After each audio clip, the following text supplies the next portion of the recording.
Hello student, स्वागत है आप सभी का आज क्लास में।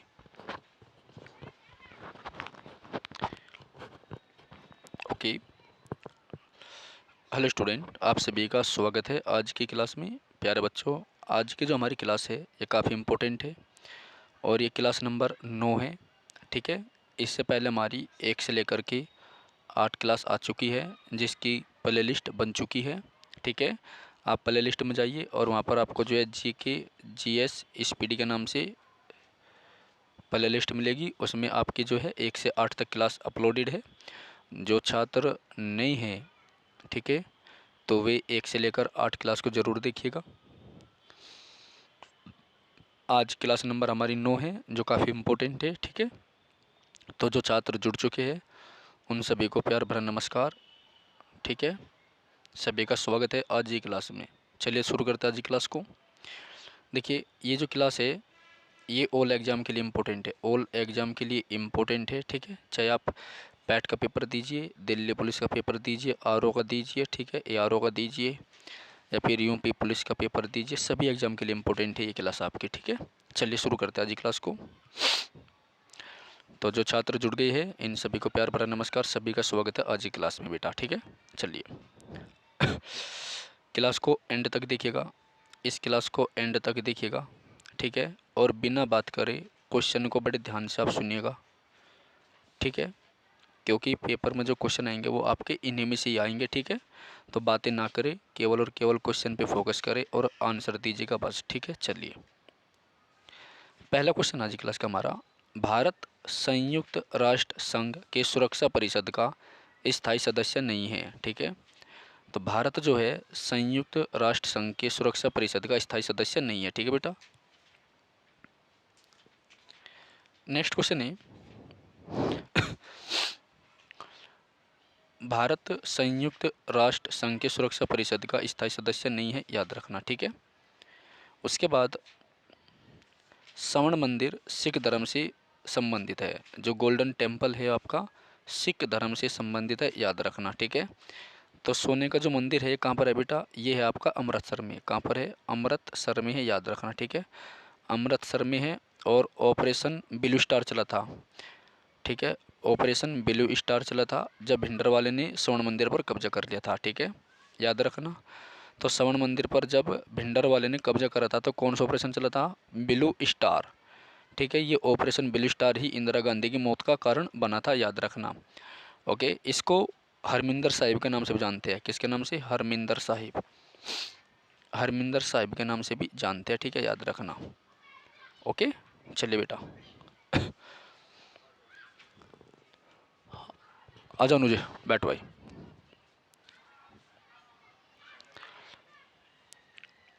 ओके। चलिए, अगला क्वेश्चन है बेटा, भारत ने ओलंपिक खेलों में पहला स्वर्ण पदक 1928 में हॉकी में जीता था। ठीक है, इम्पोर्टेंट है। आपको पता है यूपी का जो राजकीय खेल है, यूपी का राजकीय खेल भी हॉकी है। ठीक है। तो 1928 में भारत ने ओलंपिक खेलों में पहला स्वर्ण पदक, पहला गोल्ड जीता था, याद रखना, हॉकी में।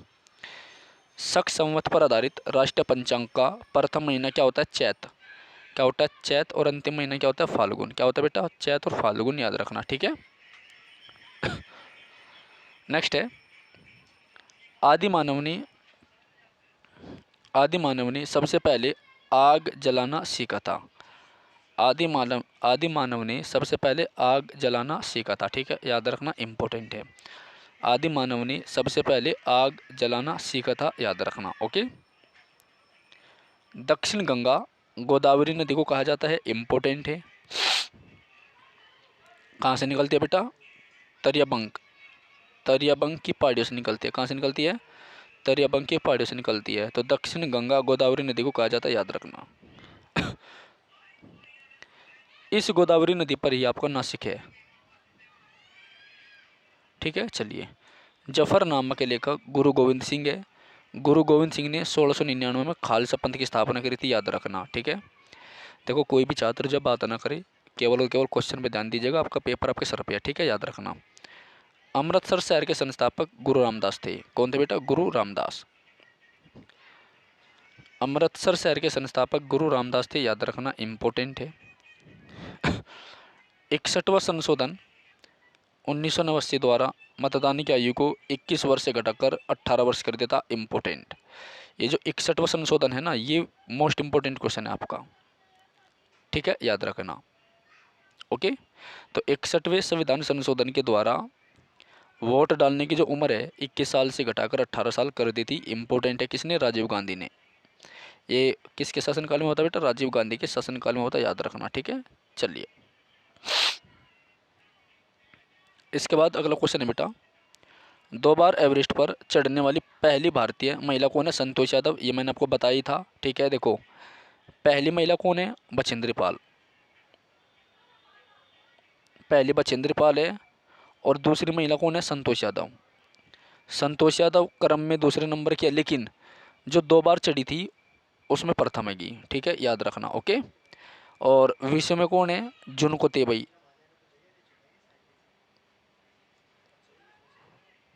जुनको तेबई, ठीक है, जापान की है। इंडिया हाउस ब्रिटेन में स्थित है, याद रखना। तो इंडिया हाउस जो है ब्रिटेन में है। यहाँ पर रहकर डॉक्टर भीमराव अंबेडकर ने क्या करी थी? स्टडी करी थी, पढ़ाई करी थी अपनी, ठीक है। अगला है बेटा, तैमूर लंग के आक्रमण का परिणाम तुगलक वंश का पतन था। तैमूर लंग के आक्रमण का जो परिणाम था वो तुगलक वंश का पतन था, याद रखना, ठीक है। तो तैमूर लंग का अटैक कब हुआ था बेटा? 1398 में। नेक्स्ट है, सरस्वती सम्मान के प्रथम प्राप्तकर्ता कौन थे? हरिवंश राय बच्चन। सरस्वती जो सम्मान था सबसे पहले हरिवंश राय बच्चन को दिया गया था। इन्होंने कौन सी किताब लिखी थी? हरिवंश राय बच्चन ने बेटा मधुशाला। कौन सी लिखी थी? मधुशाला, ठीक है, याद रखना। तो हरिवंश राय बच्चन जो है अमिताभ बच्चन के पिताजी थे, जिन्होंने मधुशाला नामक किताब लिखी थी। और अमिताभ बच्चन का जो जन्म है वो इलाहाबाद से है, याद रखना, ठीक है। मुगल काल में सूरत एक प्रमुख बंदरगाह था, ठीक है। सूरत कौन सी नदी पर है बेटा? ताप्ती नदी पर। कौन सी नदी पर है? ताप्ती नदी पर। तो सूरत आपका ताप्ती नदी पर था, ठीक है, याद रखना। ओके, और इसे बाबुल का मक्का कहा जाता है, इसे बाबुल का मक्का कहा जाता है, ठीक है, याद रखना। इसके बाद है बेटा आपका क्वेश्चन अगला, देखिए, दीपशिखा पद का रचनाकार महादेवी वर्मा को माना जाता है, ठीक है। Harry Potter and the goblet of the fire के लेखक जेके रोलिंग है। तो हैरी पॉटर आपने मूवी देखी होगी, तो हैरी पॉटर के जो लेखक है वो जेके रोलिंग है, याद रखना, ठीक है। तो हैरी पॉटर के लेखकों ने जेके रोलिंग है, याद रखना। ओके, भारत का 28वां राज्य कौन बना था बेटा? झारखंड बना था, ठीक है। गरीबी रेखा का मापन कैलोरी या खपत पर आधारित होता है। जो गरीबी रेखा होती है, ठीक है, गरीबी रेखा का मापन कैलोरी या खपत पर आधारित होता है। और गरीबी रेखा से संबंधित जो समिति बनी थी वह तेंदुलकर समिति, तेंदुलकर समिति, ठीक है, याद रखना। तो तेंदुलकर समिति का संबंध किससे बेटा? गरीबी रेखा से, ठीक है। मूल्य परिवर्तन पर वृद्धि या ह्रास करने की प्रवृत्ति मांग का लचीलापन होता है, ठीक है। पूंजी वह संपत्ति है जिसका प्रयोग संपत्ति अर्जित करने के लिए किया जाता है। पूंजी वह संपत्ति है जिसका प्रयोग संपत्ति अर्जित करने के लिए किया जाता है। पूंजी वह संपत्ति है जिसका प्रयोग संपत्ति अर्जित करने के लिए किया जाता है, याद रखना, ठीक है बेटा। चंद्र ग्रहण लगता है जब पृथ्वी सूर्य एवं चंद्रमा के बीच आ जाती है। चंद्र ग्रहण कब लगता है? जब पृथ्वी सूर्य और चंद्रमा के बीच आ जाती है। जब पृथ्वी आपकी सूर्य और चंद्रमा यानी मून के बीच आ जाती है। देखो, जब सन और मून के बीच में अर्थ आ जाती है, ठीक है, बिल्कुल सीधा बता दिया आपको। जब सूर्य और चंद्रमा के बीच में आपकी पृथ्वी आ जाती है तो इसको हम क्या बोलते हैं? चंद्र ग्रहण, ठीक है। और जब SME की कंडीशन होती है, मतलब सन और अर्थ के बीच में कौन आ जाता है? आपका मून आ जाता है। मून मतलब चंद्रमा आ जाता है, तो बेटा आपका सूर्य ग्रहण होता है। चंद्रमा आ जाता है तो आपका सूर्य ग्रहण होता है, याद रखना। ओके, चलिए, एक लैंप की बत्ती में तेल ऊपर चढ़ने का कारण क्या है? केशिक तत्व क्रिया है, ये इंपॉर्टेंट है। इसको अंग्रेजी में कैपिलरी बोलते हैं, कैपिलरिटी, ठीक है। क्या बोलते हैं बेटा? कैपिलरिटी बोलते हैं। तो एक लैंप जो होता है उसकी बत्ती में तेल ऊपर चढ़ता है, कारण क्या है इसका? केशिक तत्व क्रिया होती है। ठीक है, चलिए अगला है बेटा संविधान सभा की अध्यक्षता डॉक्टर राजेंद्र प्रसाद द्वारा की गई थी। संविधान सभा की अध्यक्षता डॉक्टर राजेंद्र प्रसाद द्वारा की गई थी, याद रखना। तो हमारे संविधान की 3 बैठक हुई है, मैं यहाँ पर लिख रहा हूँ। हमारे संविधान की 3 बैठक हुई है, संविधान की 3 बैठक हुई है। नंबर 1 कब हुई थी? 9 दिसंबर 1946 को। दूसरी कब हुई बेटा? 11 दिसंबर 1946 को। तीसरी कब हुई बेटा? 13 दिसंबर 1946 को। ठीक है, याद रखना। तो बहुत इंपॉर्टेंट है, ये मैंने आपको बता दी। खास बात क्या है इनकी, देखो जो 9 दिसंबर को बैठक हुई थी, इसमें डॉक्टर सच्चिदानंद सिन्हा को अस्थायी अध्यक्ष बनाया गया था। सच्चिदानंद सिन्हा को अस्थायी अध्यक्ष बनाया गया था। इसमें राजेंद्र प्रसाद को स्थायी अध्यक्ष बनाया गया था। और इसको जो इसमें जो है उद्देशिका को जो है प्रस्तुत किया गया था, जो आगे संविधान की प्रस्तावना बनती है। ठीक है, अगला है भारतीय संविधान के अनुच्छेद 32 के अंतर्गत एक नागरिक अपने मौलिक कर्तव्यों की परिवर्तन हेतु उच्चतम न्यायालय जा सकता है। इंपॉर्टेंट है। तो अनुच्छेद 32 को जो है संवैधानिक उपचारों का अधिकार भी कहा जाता है। अनुच्छेद 32 में क्या है? अनुच्छेद 32 में जो है संवैधानिक उपचारों का अधिकार भी है। और आर्टिकल 32 को संविधान की आत्मा कहा है किसने? डॉक्टर बी आर अम्बेडकर ने। ठीक है, तो हाई कोर्ट आप जो है आर्टिकल 226 के द्वारा जा सकते हैं। अगर किसी भारतीय नागरिक के मूल अधिकारों में कोई हनन होता है, फंडामेंटल राइट का वोलेशन होता है, तो आप 32 के द्वारा सुप्रीम कोर्ट जा सकते हैं, 226 के द्वारा हाई कोर्ट। ठीक है भाई, हैं आराम से ये देख के। ठीक है, और जाए क्लास में जी आराम से। ओके, और एक बार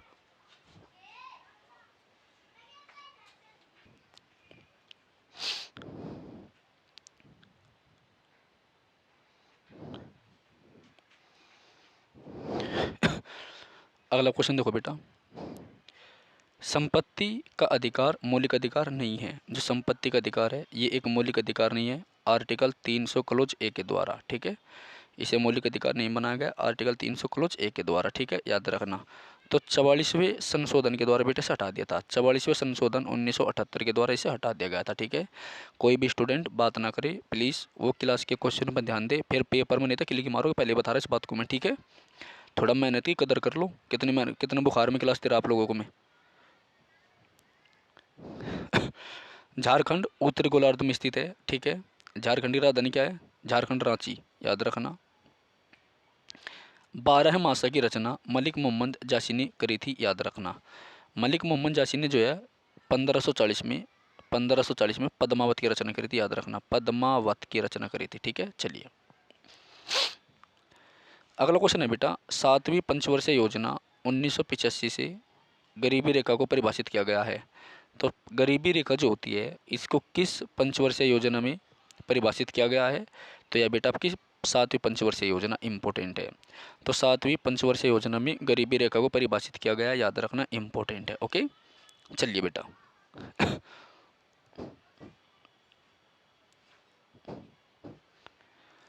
नेक्स्ट है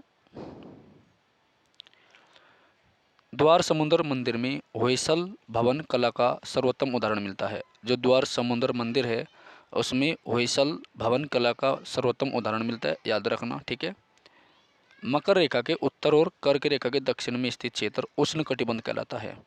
ठीक है, तो मकर रेखा के उत्तर में और कर्क रेखा के दक्षिण में, मतलब जैसे कि देखो ये आपकी पृथ्वी होगी। ठीक है, ये क्या है? ये आपका कर्क रेखा है। ये क्या बेटा? ये कर्क रेखा है, याद रखना। और ये क्या है? ये आपकी मकर रेखा है। तो मकर रेखा के उत्तर में यानी ऊपरी साइड में, कर्क रेखा के दक्षिण मतलब नीचे के, यानी ये जो क्षेत्र है आपका, ये जो बीच का क्षेत्र है, ठीक है, जिसको हम पेंट कर रहा, इसे हम क्या किस नाम से जानते हैं? इसे हम जानते हैं उष्ण कटिबंध। क्या कहते हैं बेटा? उष्ण कटिबंध, यानी यहाँ पर जो है गर्मी ज़्यादा पड़ती है, याद रखना। और भूमध्य रेखा भी इनके बीच में होती है, भूमध्य रेखा भी इनके बीच में होती है। ठीक है, तो उष्ण कटिबंधीय क्षेत्र बोलते हैं इसको। ठीक है, यहाँ पर गर्मी ज़्यादा होती है बेटा। उत्तर समशीतोष्ण क्षेत्र में मौसम परिवर्तन का अधिकतर प्रभाव अनुभव होता है। ठीक है, चलिए कौटिल्य का अर्थशास्त्र राजनीति से संबंधित है, ये बात भी सही है। कौटिल्य का जो अर्थशास्त्र है ये राजनीति से संबंधित है, याद रखना, इम्पोर्टेंट है। ठीक है बेटा, कौटिल्य का नाम चाणक्य है, विष्णुगुप्त है। ठीक है, और ये राजनीति से संबंधित इसकी किताब है अर्थशास्त्र, ठीक है, याद रखना। ये किसके प्रधानमंत्री थे बेटा? ये चंद्रगुप्त मौर्य के पीएम थे। ये चंद्रगुप्त मौर्य के प्रधानमंत्री थे, याद रखना। चंद्रगुप्त मौर्य के प्रधानमंत्री थे बेटा, ठीक है। सबसे बड़ा कपास उत्पादक देश चीन है, याद रखना। सबसे बड़ा कपास उत्पादक देश कौन है? चीन है बेटा। हांगो नदी को जो है, हांगो नदी को चीन का शोक कहते हैं। और 1949 में जो है, 1949 में चाइना आज़ाद हुआ था, याद रखना, ठीक है। नेक्स्ट, मान्यवादी संसद सदस्य बने। मान्यवादी संसद सदस्य बने बिना भी पार्लियामेंट की कार्यवाही में भाग ले सकता है, याद रखना। तो मान्यवादी किस आर्टिकल में बेटा? तो मान्यवादी आपका आर्टिकल 76 में है, याद रखना। आर्टिकल 88 में मान्यवादी के क्षेत्र अधिकार है। आर्टिकल 76 में मान्यवादी है, भाग 5 में है, ठीक है, भाग 5 में है, याद रखना। ओके, चलिए। विषुवत रेखा से दूरी किसी क्षेत्र की वर्षा को प्रभावित नहीं करती। भारतीय संविधान की न्यायिक पुनर्निरीक्षण विशेषता को अमेरिका संविधान से लिया गया है, ठीक है। तो जो हमारा सुप्रीम कोर्ट है उसकी न्यायिक पुनर्निरीक्षण विशेषता को जो है अमेरिका के संविधान से लिया गया है, याद रखना, ठीक है, इम्पोर्टेंट है। तो हमारा जो सुप्रीम कोर्ट है इसका उल्लेख आर्टिकल 124 में है, याद रखना। 129 के द्वारा सुप्रीम कोर्ट एक अभिलेखीय न्यायालय है। विश्व बैंक की आसान ऋण प्रदाता संस्था इंटरनेशनल डेवलपमेंट एसोसिएशन है। चलिए, डेक्टाइलोलॉजी। डेक्टाइलोलॉजी उंगलियों की स्थितियों द्वारा गूंगे और बहरे से बातचीत करने का तरीका है। तो डेक्टाइलोलॉजी क्या होता है? गूंगे बहरों से उंगलियों के इशारे के द्वारा बातचीत करने का तरीका है, याद रखना। एंजाइम मूलतः प्रोटीन होते हैं। एंजाइम क्या होते हैं? मूल रूप से प्रोटीन होते हैं, याद रखना। तो एंजाइम क्या होते हैं? मूल रूप से प्रोटीन होते हैं, याद रखना, इम्पोर्टेंट है। एंजाइम मूल रूप से प्रोटीन होते हैं, ठीक है।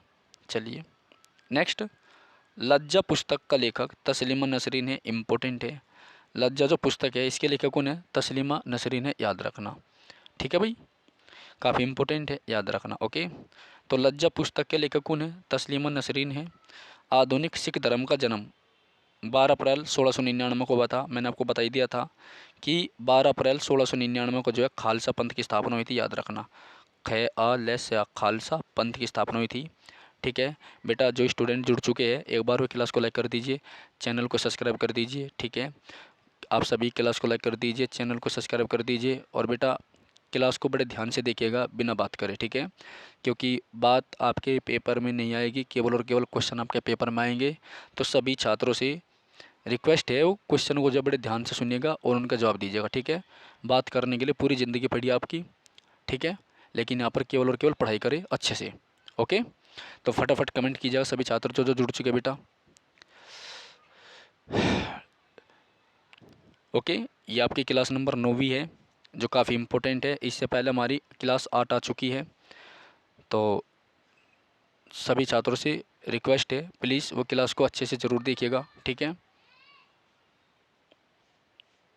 आपका पेपर आ चुका है, ठीक है। चलिए अगले क्वेश्चन की ओर बढ़ते हैं।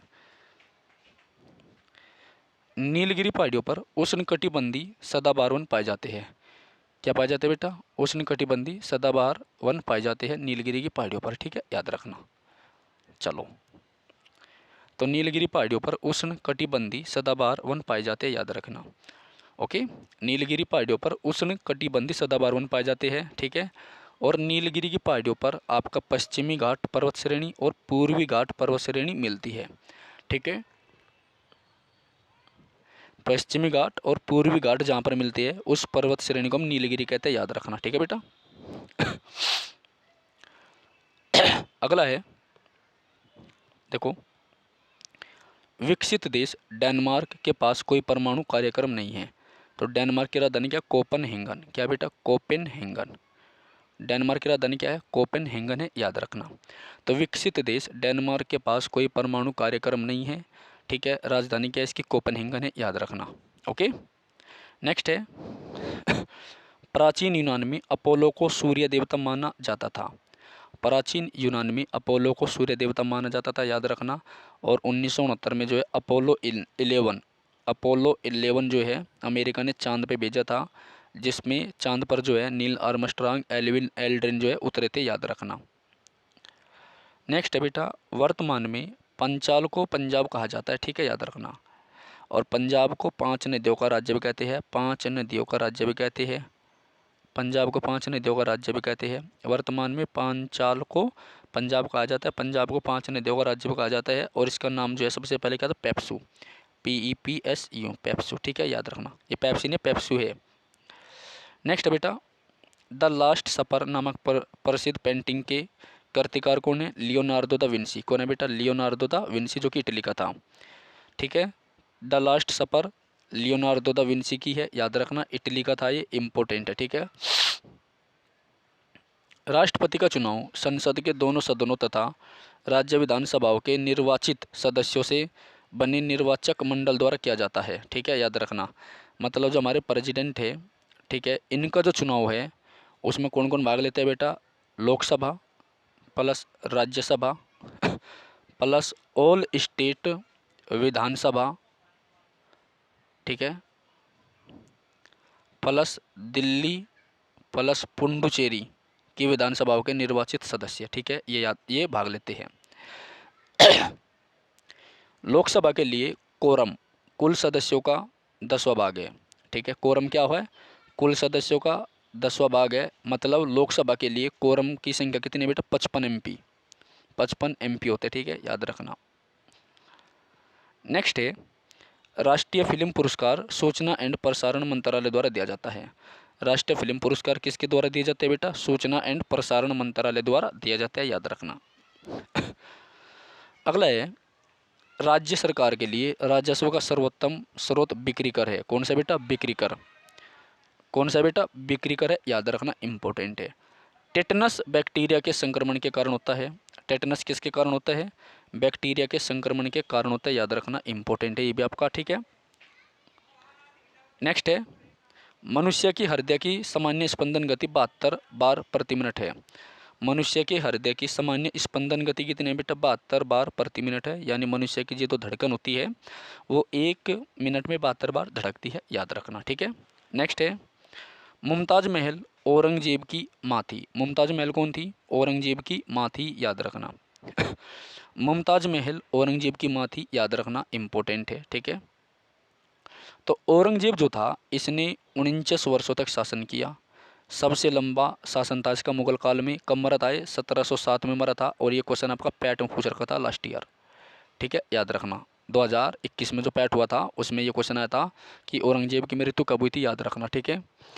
और बहुत सारे क्वेश्चन आपके यहाँ से बनते हैं, ठीक है। औरंगजेब ने जो है बीबी का मकबरा बनवाया था अपनी पत्नी की याद में, इम्पोर्टेंट है। चलिए आगे। द्वितीय विश्व युद्ध 1939 से 45 में लड़ा गया था, जिसमें पर्ल हार्बर पर जापान ने हमला कर दिया था। उसके बाद अमेरिका ने जो है, पर्ल हार्बर जो है USA में था, तो अमेरिका ने उसके बाद में जो है नागासाकी और हिरोशिमा, नागासाकी तथा हिरोशिमा पर जो है क्या करा था? एटम बम गिरा दिए थे, ठीक है बेटा। तो नागासाकी और हिरोशिमा पर 6 अगस्त और 9 अगस्त 1945 को एटम बम गिराए गए थे। एक का नाम लिटिल बॉय था, दूसरे का नाम क्या था? फटमैन, ठीक है। चलिए, उड़ीसा 1936 में राज्य बना था, ठीक है। उड़ीसा का प्राचीन नाम क्या था बेटा? कलिंग था। और कलिंग की राजधानी क्या थी? तोसली। राजधानी क्या थी उसकी? तोसली थी, ठीक है, याद रखना। कलिंग का युद्ध कब हुआ था? 261 BC में हुआ था, याद रखना। अशोक ने इस युद्ध को लड़ा था और जीता भी था, ठीक है। नोबेल पुरस्कार रॉयल स्वीडिश अकादमी के द्वारा दिया जाता है, ठीक है। थीन बांध रावी नदी पर है। थीन बांध कौन सी नदी पर है बेटा? रावी नदी पर है, ठीक है। देख लो, सभी क्वेश्चन आपके इंपॉर्टेंट है। इससे आपकी कंप्लीट GS का रिवीजन हो जाएगा। जिन छात्रों का पैट का पेपर है और दिल्ली पुलिस का पेपर है उन सभी के लिए क्लास इंपॉर्टेंट है, सभी एग्जाम के लिए इंपॉर्टेंट है, ठीक है। चलिए अब हम देखते हैं गुजरात राज्य को, ठीक है। देखो, हम सभी साथ ही साथ में एक एक राज्य को भी देख रहे हैं डेली, ठीक है। गुजरात राज्य को हम देखते हैं। बेटा राज्य आपका गुजरात है, राजधानी गांधीनगर है, ओके। चलिए, उसके बाद हम देखते हैं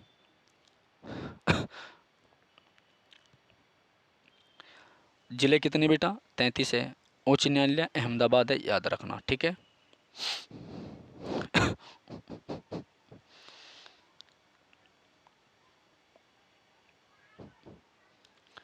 नल सरोवर पक्षी अभ्यारण्य साबरमती आश्रम, हड़प्पा स्थल लोथल, पोरबंदर, कांडला बंदरगाह जिसे आप दीनदयाल बंदरगाह के नाम से जानते हैं, ये यहाँ के महत्वपूर्ण पर्यटन स्थल है। ठीक है बेटा। तो क्या है, नल सरोवर पक्षी अभ्यारण्य गुजरात में है। नल सरोवर पक्षी अभ्यारण्य गुजरात में है बेटा। साबरमती आश्रम साबरमती नदी पर है, जहाँ से महात्मा गांधी ने दांडी यात्रा करी थी और नमक कानून तोड़ा था, तो ये भी पर्यटन स्थल है, लोग बाग घूमने जाओ यहाँ पर। हड़प्पा स्थल लोथल आपका अहमदाबाद के पास में है, जो कि भोगवा नदी पर है, इम्पोर्टेंट है, सिंधु घाटी सभ्यता का प्राचीन बंदरगाह है। पोरबंदर गुजरात में है, जहाँ पर महात्मा गांधी पैदा हुए थे। कांडला बंदरगाह भी जो है दीनदयाल बंदरगाह के नाम से जाना जाता है, और ये भी गुजरात में। ठीक है। प्रमुख नृत्य इंपॉर्टेंट है, प्रमुख नृत्य के बेटा गरबा एंड रास, गरबा एंड रास रीला। ठीक है। तो गरबा इंपॉर्टेंट है, ठीक है ना। तो गरबा कैसे करते हैं, ये वो दो डंडी से पकड़ ले और वहीं मतलब ठुमके मर जा, राम राम तड़कड़के से, ठीक है, घूम घूम के गगरा पैर के। चलिए, प्रमुख त्योहार मकर संक्रांति और जन्माष्टमी मनाई जाती है, क्योंकि द्वारिका भी आपकी जो गुजरात में ही है। ठीक है। दांगी दरबार, राघवराय मेला, छोड़िए इसको। तो मकर संक्रांति और जन्माष्टमी मनाई जाती है यहाँ धूमधाम से। उत्पादन में अग्रणी कपास के उत्पादन में प्रथम स्थान है, और मूंगफली के उत्पादन में प्रथम स्थान है। तो कपास की खेती के लिए आपकी काली मिट्टी इंपॉर्टेंट है। कौन सी मिट्टी है बेटा, काली मिट्टी। ठीक है। चलिए नेक्स्ट, विधानमंडल एक सदनीय है। चलो, विधानसभा में सदस्यों की संख्या 182 है। लोकसभा में सदस्यों की संख्या कितनी, 26 है, इंपॉर्टेंट। तो लोकसभा सीट आपकी इंपॉर्टेंट है, और राज्यसभा सीट 11 है।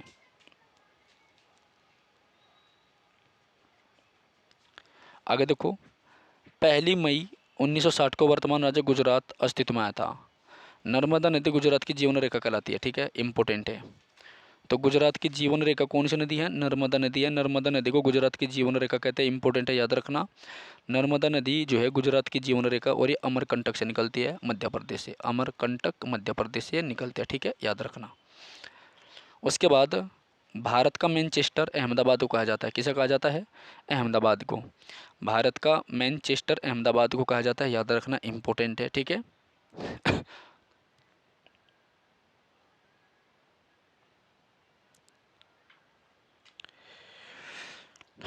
26 जनवरी 2001 को गुजरात के भुज में सबसे भयंकर भूकंप आया था। चलिए, जनसंख्या के अनुसार सबसे बड़ा जिला अहमदाबाद है। केंद्रीय नमक और समुद्री रसायन अनुसंधान संस्थान भावनगर में है। जनसंख्या के अनुसार सबसे छोटा जिला डोंग है। डोंग कभी रोंग नहीं होता, तेलुगु फिल्म में। सिंधु घाटी सभ्यता का सबसे महत्वपूर्ण केंद्र है आपका लोथल, इंपॉर्टेंट है। ये पर महत्वपूर्ण बंदरगाह तो गुजरात में है, जो कि भोगवा नदी पर है। कर्क रेखा इस राज्य की उत्तरी सीमा से होकर गुजरती है। चलिए, गुजरात की सबसे लंबी नदी है भादर नदी, ये इंपॉर्टेंट क्वेश्चन है। तो भादर नदी गुजरात की सबसे लंबी नदी है, याद रखना। इस राज्य का प्रमुख बंदरगाह क्या, कांडला है। गुजरात के महत्वपूर्ण उद्योग क्या, सूती वस्त्र उद्योग है। ठीक है, याद रखना। ओके। तो ये हमारी आज की क्लास थी, जिसमें हमने क्या देखा बेटा, इसमें हमने कवर किया है, ये हमारी क्लास नंबर 9 थी। ठीक है, इससे पहले हमारी 1 से 8 आ चुकी है। जो छात्र नहीं है वो जाके देखिए, ऑल एग्ज़ाम के लिए इम्पोर्टेंट है क्लास। ठीक है, सारे आपके PYQ क्वेश्चन हैं, जो सभी एग्जाम के लिए महत्वपूर्ण है। ओके। जो छात्र चैनल पर नहीं है, प्लीज़ उस चैनल को सब्सक्राइब करें, वीडियो को लाइक करें, कमेंट करके अपना फीडबैक जरूर दीजिएगा, और अपने यार दोस्तों को सभी बच्चे इस क्लास का लिंक शेयर जरूर कर दिएगा। ठीक है, जिनका पैट का पेपर है, दिल्ली पुलिस का है, RO ARO, किसी भी एग्जाम का पेपर है जिसमें जी आ सकती है। ठीक है बेटा। चलिए, फिर मिलते हैं नई क्लास में। जब तक के लिए जय हिंद, जय भारत।